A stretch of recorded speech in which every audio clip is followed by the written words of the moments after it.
সাগরে গভীর নিম্নচাপ উপকূল অতিক্রমে জনদুর্ভোগ।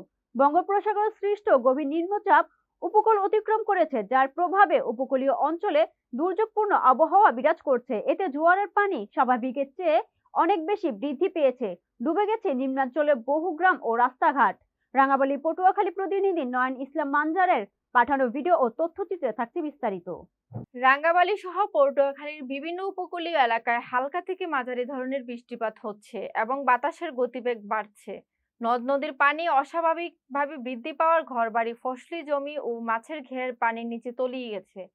এতে করে এসব অঞ্চলের হাজারো মানুষ চরম দুর্ভোগে পড়েছে। অনেকেই গবাদি পশু, খাদ্য ও প্রয়োজনীয় সামগ্রী নিয়ে নিরাপদ আশ্রয় খুঁজে ছুটছেন।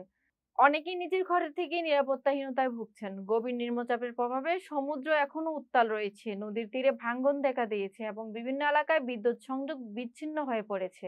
আবহাওয়া পরিস্থিতির অবনতি অব্যাহত থাকায় উপকূলীয় অঞ্চলের জনজীবনের অচলাবস্থা নেমে এসেছে।